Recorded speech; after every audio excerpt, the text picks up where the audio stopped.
meditando em um texto e eu gostaria de compartilhar com os irmãos. Amém? Existem pregações temáticas, pregações expositivas. Eu acho que a minha ela é reflexiva, porque eu gosto de trazer para os irmãos aquilo que tem feito parte das minhas meditações. E eu estava meditando no capítulo 14 de Mateus e eu quero trazer isso para os irmãos. Vamos abrir as nossas Bíblias no Evangelho segundo Mateus, capítulo 14. Só para nós pegarmos um pouco do contexto direto, nós vamos ler o versículo 1, 2 e 3 e depois nós vamos ler do 10 ao 21. Amém? Diz assim a santa e gloriosa palavra do Senhor: naquele tempo ouviu Herodes, o tetrarca, a fama de Jesus, e disse aos seus criados: este é João Batista. Ressuscitou dos mortos e por isso estas maravilhas operam nele.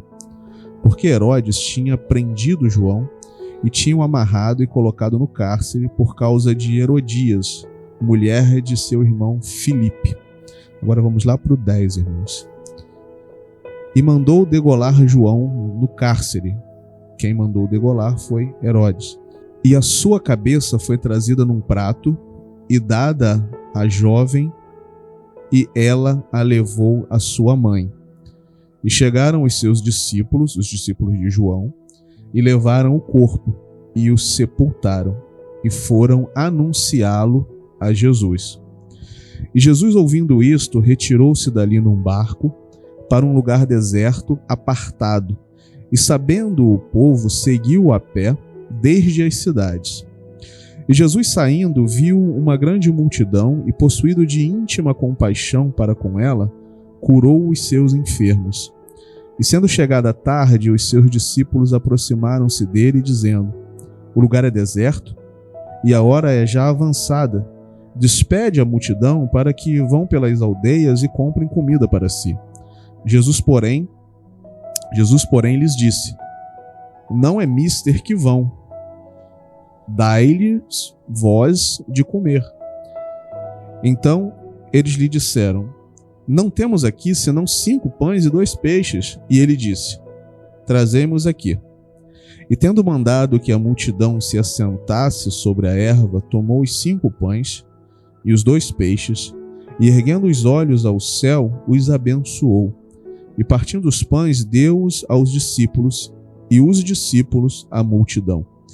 E comeram todos, e saciaram-se, e levantaram dos pedaços que sobejaram 12 cestos cheios.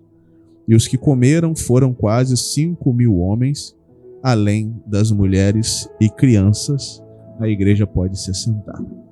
Vamos falar um pouco sobre alguns eventos que precedem essa narrativa. Como nós chegamos até esse momento, né, que nós acabamos de ler. Eu vou pedir perdão aos irmãos, porque eu tô com um problema, eu tô esperando uma cirurgia, então para mim realmente está muito difícil de falar e respirar. Então assim, pode ser que eu precise fazer umas pausas mais longas, tá bom, irmãos? Mas o Senhor há de nos dar vitória. Bem, no capítulo 10 de Mateus, fazendo uma retrospectiva, né, no capítulo 10 de Mateus, o evangelista nos informa que o Senhor Jesus havia chamado seus 12 discípulos mais próximos e os enviados para curar os enfermos, ressuscitar os mortos, pregar o arrependimento, né? Marcos vai falar sobre isso no capítulo 6, versículo 13. E nós podemos observar no texto que os apóstolos, né, depois que o Senhor chama eles, separa de 2 em 2 e dá essa ordenança, os apóstolos vão seguir em uma direção e Jesus vai seguir na outra, né? Não no sentido de divergência de pensamento, mas de consonância, né? Havia harmonia. Jesus fala para eles: vocês vão pelas aldeias, né, vão pregar, curar os enfermos, expulsar os demônios, e Jesus segue fazendo a obra, porque a obra não para. No capítulo 11, nós somos informados que João Batista envia mensageiros a Jesus, perguntando se ele era o que havia de vir, ou se eles deveriam esperar um outro. Ao que Jesus vai responder: bem, vai lá, volta para João e fala o que vocês têm visto, né? Os cegos voltam a enxergar, os mortos são ressuscitados, as pessoas são curadas, o evangelho é pregado aos mais pobres. E nós já comentamos com os irmãos que dentro de uma narrativa não existe nada numa narrativa que seja ao acaso. Os elementos da narrativa são colocados ali por um motivo. E a ideia aqui no capítulo 11 é já mostrar para a gente que a relação entre João e Jesus não era uma relação distante, apartada, né, que aconteceu em um momento e pronto, acabou. Né? João batiza Jesus ali e acabou. Não. Existia essa comunicação, né? Existia essa proximidade. No capítulo 14, né, no versículo 12, que nós acabamos de ler, nós somos informados pelo autor que João Batista, que estava preso, que havia enviado mensageiros ao Senhor, ele havia sido assassinado por Herodes. E os discípulos de João, então, estão chegando até Cristo para dar essa notícia. A gente não pode se esquecer que João Batista é aquele que nós vamos ver lá, né, no capítulo 11, como nós dissemos, Jesus dando testemunho de João. João não era somente o profeta, ele era também o cumprimento da profecia de Malaquias, né? Eis que envio diante de ti o meu mensageiro, o meu anjo. No versículo, se olharmos o texto de Lucas 9, no versículo 10, Lucas 9, 10, nós vamos ver que nesse exato momento, quando a notícia da morte de João chega até o Senhor, os apóstolos também estão retornando, né? E se juntando naquele mesmo lugar ali onde o Senhor estava. Em Lucas 9:10 diz: e regressando os apóstolos, contaram-lhe tudo o que tinham feito. Então, de um lado, nós temos a notícia da morte de João Batista. E do outro lado, nós temos um grupo voltando cansado de uma viagem de trabalho, também cheio de notícias, digamos assim, né? Com aquele feedback do que aconteceu, como que foi, como as coisas se desenrolaram. O Senhor, então, toma uma atitude aqui no texto que é uma atitude carinhosa, uma atitude pastoral, né? Uma atitude de cuidado, de zelo, de carinho. Ele leva esses homens para um lugar de reflexão, um lugar longe da multidão, um lugar de descanso, um lugar deserto, né? Se nós quisermos um pouco mais de detalhes sobre isso, nós podemos recorrer ao texto de Marcos. Se a gente andar um pouco na Bíblia, a gente for lá em Marcos 6, diz assim, no versículo 30, e os apóstolos ajuntaram-se a Jesus e contaram-lhe tudo, tanto o que tinham feito como o que tinham ensinado. E ele disse-lhes: vinde vós aqui à parte, a um lugar deserto, e repousai um pouco. Porque havia muitos que iam e vinham e não tinham tempo para comer, ou seja, estavam envolvidos na obra de tal forma que nem tempo para comer às vezes eles encontravam. E já nesse ponto, irmãos, aqui no versículo 13 de Mateus, né, eu quero fazer a seguinte reflexão, né, a seguinte ponderação. Será que temos cuidado de nós mesmos? Porque esse é o ponto aqui. Será que nós sabemos o momento de descansar? O momento de desacelerar um pouco nos nossos trabalhos eclesiásticos? Veja bem que descansar é diferente de parar de caminhar, é diferente de abandonar a fé, é tirar aquele momento para poder colocar a cabeça no lugar. Quando o avião está caindo, nós precisamos primeiro colocar a nossa máscara de oxigênio para que depois possamos colocar a máscara no passageiro do lado. É assim que nós somos instruídos. E isso de forma alguma é uma atitude egoísta, irmãos. Acontece que se você não estiver bem, você não vai conseguir auxiliar o outro. E provavelmente ambos vão perecer. Em Atos 20, 28, Paulo diz aos anciãos da igreja o seguinte: olhai por vós e por todo o rebanho sobre que o Espírito Santo vos constituiu bispos. Mas repare, olhai por vós. Você precisa estar bem, psicologicamente, fisicamente. Cuidar de pessoas é uma tarefa difícil. É uma tarefa que demanda esforço. Se eu não estiver bem, eu não consigo cuidar de você. 1 Timóteo, capítulo 4, versículo 16, o mesmo apóstolo Paulo vai dizer o seguinte: tem cuidado de ti mesmo e da doutrina. Repare que nos dois textos, o cuidado pessoal ele é destacado em primeiro lugar. E lembre-se, numa narrativa, nada é por acaso. A lógica é bem simples, né? E nós precisamos entender isso. Servos de Deus, homens e mulheres de Deus, por mais cheios do Espírito Santo que estejam, eles não estão isentos da estafa provocada pelo trabalho com pessoas. Precisamos tomar cuidado para, ao invés de ajudar uma pessoa, não acabarmos sucumbindo juntamente com ela. Percebem isso? É quando você quer salvar uma pessoa em meio ao oceano se afogando, mas você não sabe fazer isso. O que vai acontecer é que, por mais que a sua atitude seja louvável, os dois vão perecer. Existem diversidades de dons e de ministérios.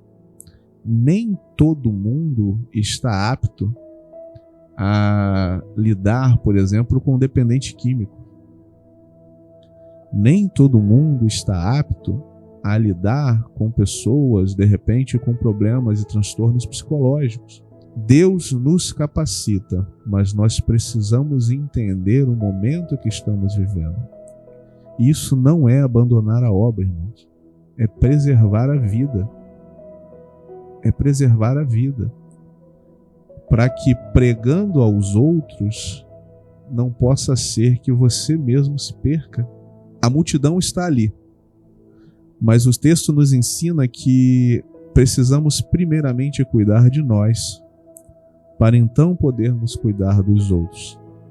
Essa é a primeira reflexão que eu fiz lendo esse texto.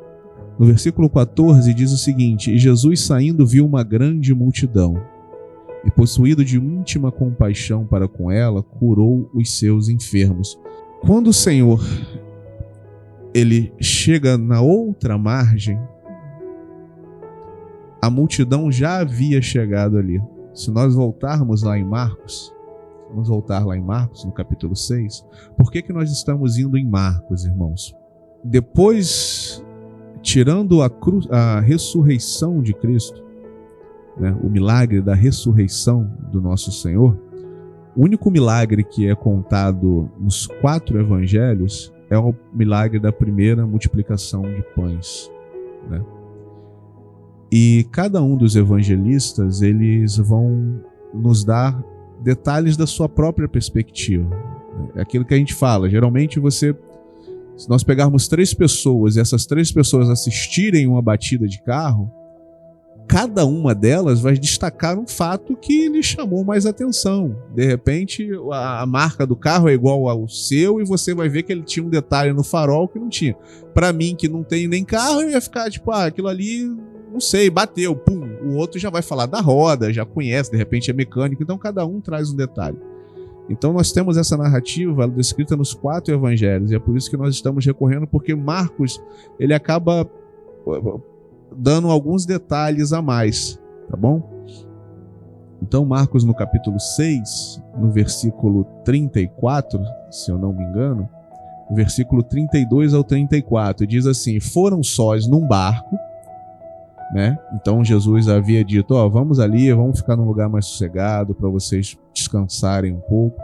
Foram sós num barco, em particular, para um lugar deserto.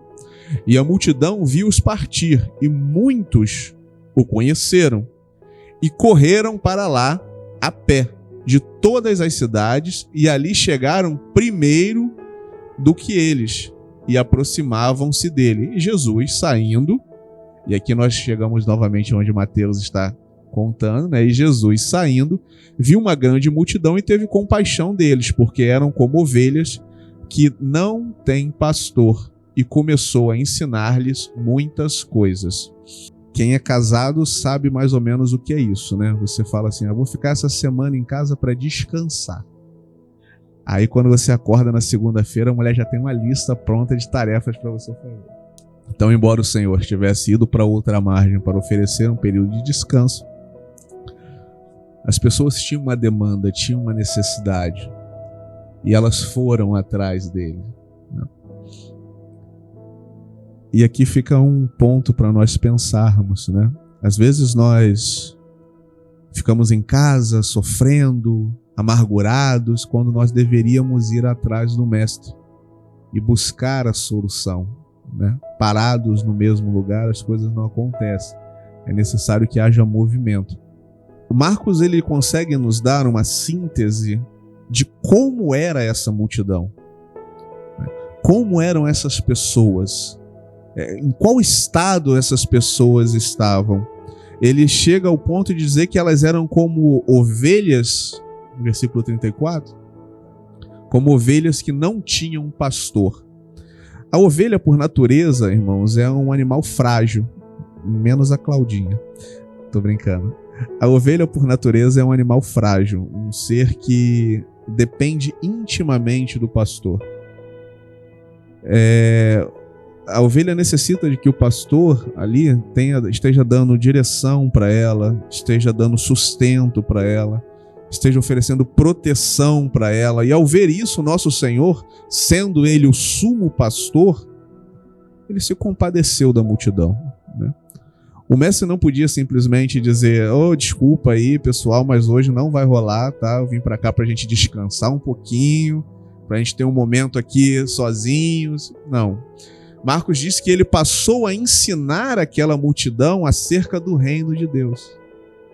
Ele passou a curar as suas enfermidades, e aqui eu aprendo uma outra lição muito importante nesse texto. Deus não se cansa e nem tira férias, irmãos. Deus não é indiferente ao teu sofrimento. Ele é 100% capaz de suprir as suas necessidades. A bem da verdade, ele é o único capaz de suprir as suas necessidades. Ele é o único capaz de curar o profundo da sua alma. Ele é o único capaz de limpar o profundo da sua alma. Ele é o único capaz de salvar a sua alma. Porque a palavra do Senhor nos diz no Salmo 121 que eu levantei os meus olhos para os montes, de onde vem o meu socorro? Repare que quando o salmista diz que levantou os olhos para os montes, ele não levanta os olhos para os montes para da onde talvez viesse o socorro dele. Não. Ele afirma: elevo os meus olhos para o monte, de onde vem o meu socorro? E aí ele segue o texto dizendo: o meu socorro vem do Senhor, que fez os céus e a terra. Toda soberania pertence a Ele. Ele é o sustentador da criação. Ele é o autor da criação. Então é para Ele que eu olho, é nele que eu espero. Ele é quem me capacita, quem me sustenta. não deixará vacilar o teu pé. Aquele que te guarda não tosquenejará. Aqui fala de uma relação de cuidado, de sustentar. Quem está de pé, irmãos, não está de pé por conta do seu próprio mérito, porque você é servo de Deus, é Ele que te sustenta.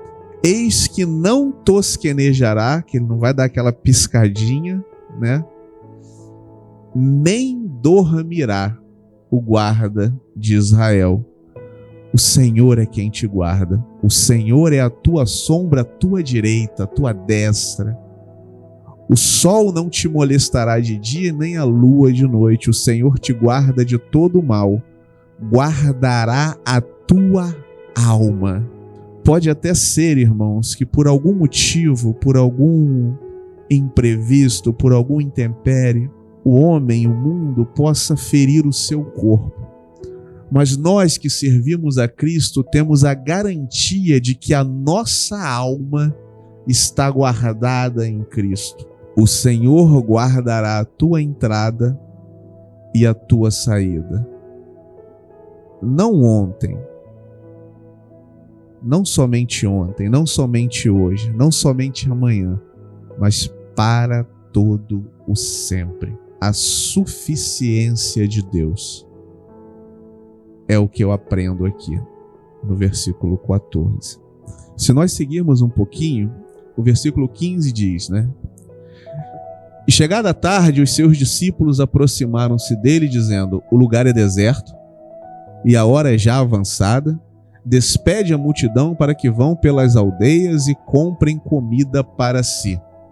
O versículo 15, ele começa com uma atitude extremamente racional por parte dos discípulos, né? Como Cleiton gosta de dizer, é como se os discípulos chegassem para o nosso Senhor e falassem: meu camarada, a situação é a seguinte, o lugar aqui é deserto, já está tarde, manda esse povo embora porque eles precisam comer, cara. E a gente não tem aqui como suprir essa necessidade, né? Manda eles embora para as aldeias aí para que eles comprem comida, achem aí um self-service da vida, né? E resolvam aí a demanda deles. Se nós nos colocarmos no lugar dos discípulos, provavelmente vamos chegar à mesma conclusão que eles. A coisa mais sensata e prudente a ser feita seria mesmo despedir o povo. Afinal de contas, estamos falando, irmãos, de uma multidão de quase 5.000 homens. Se nós colocarmos nessa conta mulheres e crianças, isso cresce exponencialmente. Eles estão em um lugar deserto, já sendo o final do dia, né? Ou seja, já estava naquele lusco-fusco ali, né? No entardecer, né? A noite já estava chegando e sem ter recurso para suprir a demanda por alimento. Não tinha uma quitanda perto onde não, vai ali na quitanda ali, pega 2 fofuras ali e distribui. Não tinha. Era um lugar deserto. Lembra que eles haviam ido para ali para terem um momento de descanso, de reflexão, de meditação, por conta de tudo aquilo que havia acontecido. Mas é aqui que o texto ele toma uma direção que me fez refletir muito, sabe? Jesus ele chega para esses homens e diz assim: dai-lhes vós mesmos de comer. Versículo 16 diz: Jesus, porém, lhes disse: não precisam retirar-se. Dai-lhes vós mesmos de comer. Nos 4 evangelhos, né, onde nós já dissemos aqui que nos 4 evangelhos nós temos essa mesma cena narrativa sendo descrita. Nos 4 evangelhos, na cena da multiplicação, os discípulos são sempre convidados a lidar com a situação. Nós vamos ver o Senhor convidando eles a lidar com a situação. Vocês resolvem isso. E em todos, embora a sugestão do mestre seja apresentada, fica evidente a incapacidade humana para resolver a demanda. Irmãos, nós não estamos falando de 50 pães. São mais de 5.000 pessoas, irmãos. Se nós estivermos ali no meio, fazendo uma conta rápida aqui, 500 carros, umas 300 val e uns 100 da vizinha, meu irmão, 600 denários de pão não seria suficiente. Porque lá em casa a gente compra 10 e vai embora numa tarde. Isso porque a gente toma café, almoçou, né? Então, imagina esse povo que estava ali, né, correndo, porque eles foram correndo para outra margem, chegaram primeiro. Quando você corre, anda, você gasta energia. Imagina a demanda para saciar a fome dessas pessoas.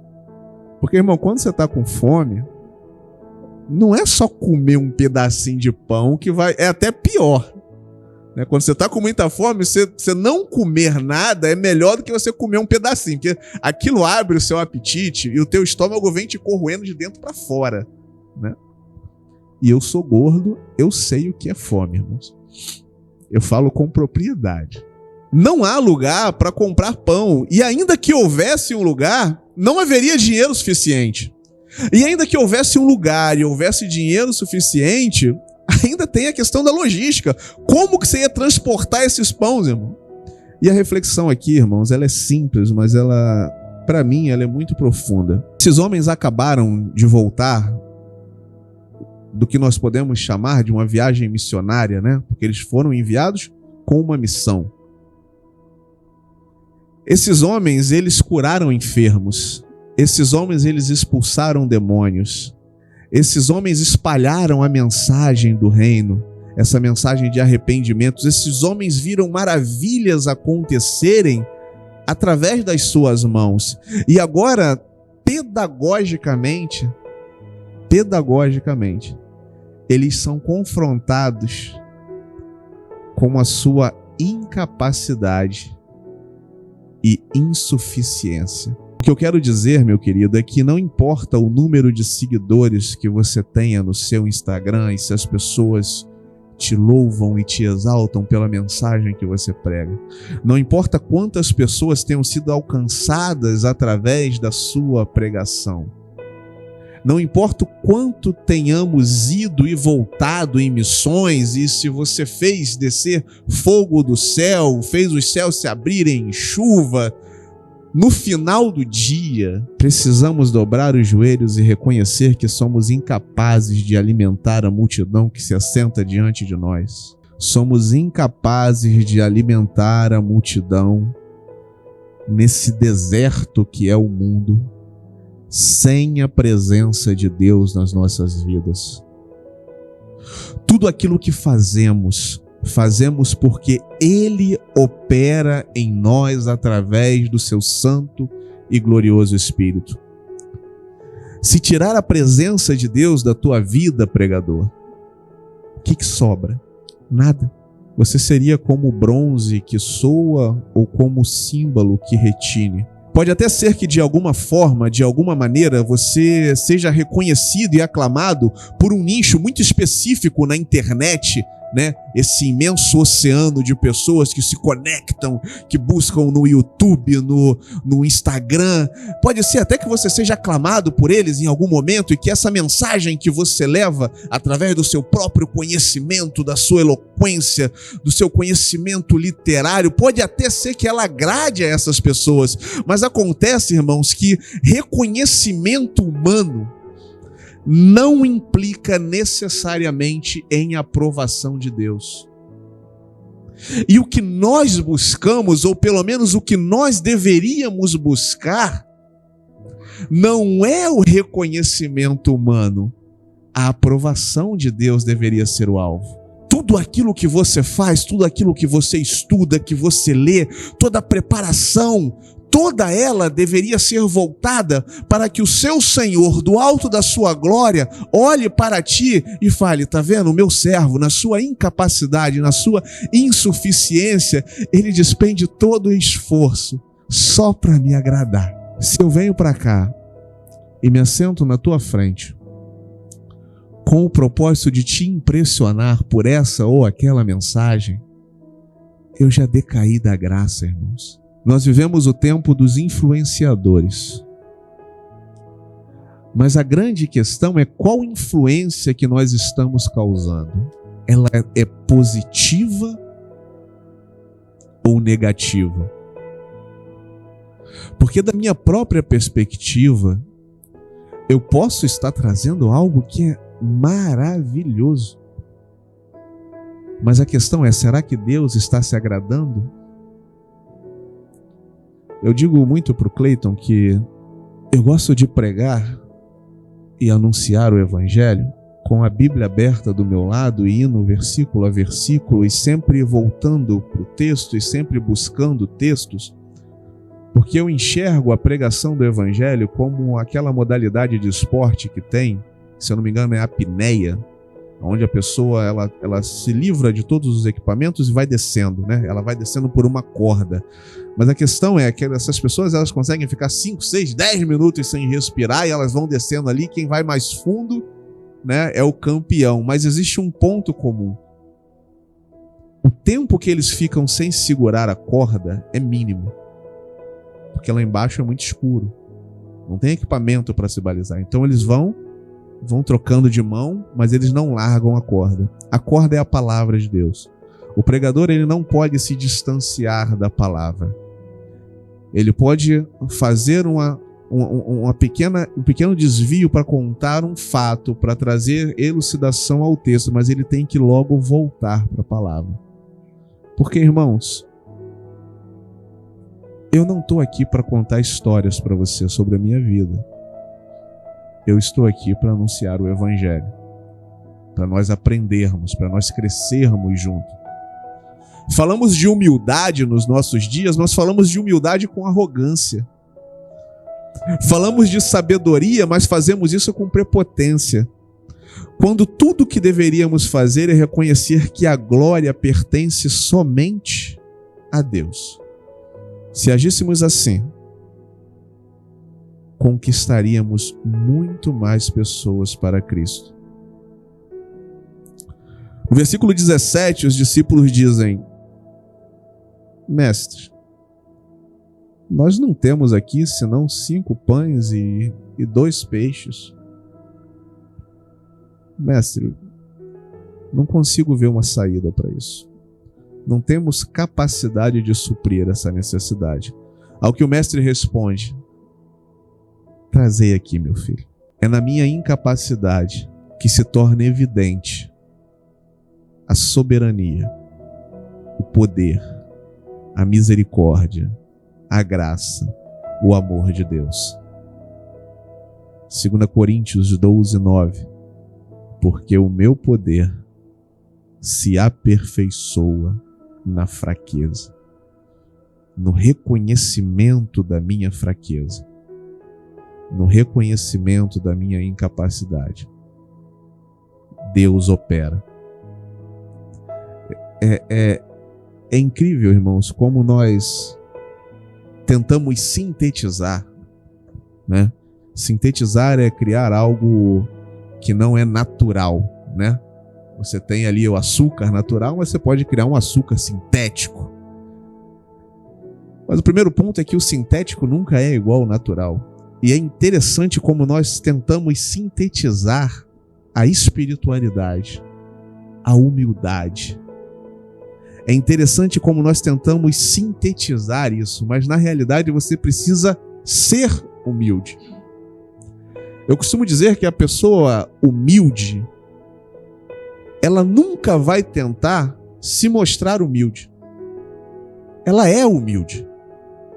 Se você pegar uma pessoa, pegue 2 pessoas, faça esse exercício, pegue 2 pessoas. Uma pessoa que supostamente é humilde e uma pessoa que é humilde. Convide essa pessoa para um restaurante. Peça ao garçom para servir a melhor comida, a mais sofisticada, para colocar o melhor prato sobre a mesa. O humilde, na sua simplicidade, vai se assentar nessa mesa e simplesmente vai comer. O falso humilde, o arrogante, vai se virar para ti e vai falar assim: eu seria incapaz de comer em pratos de porcelana enquanto irmãos meus estão passando necessidade. O humilde nem percebe, irmãos, porque ele é humilde. Aquilo que ofereceram para ele, ele simplesmente vai sentar e vai comer. Ah, não, mas não pode chamar de pastor, não pode chamar, irmãos, isso tudo é bobeira. O que te torna orgulhoso não é se alguém te chama de CEO de uma empresa, ou te chama de arquiteto, ou te chama de pastor, ou te chama de irmão. O que te torna orgulhoso é você mesmo, você já é orgulhoso, independente de como a pessoa te chame.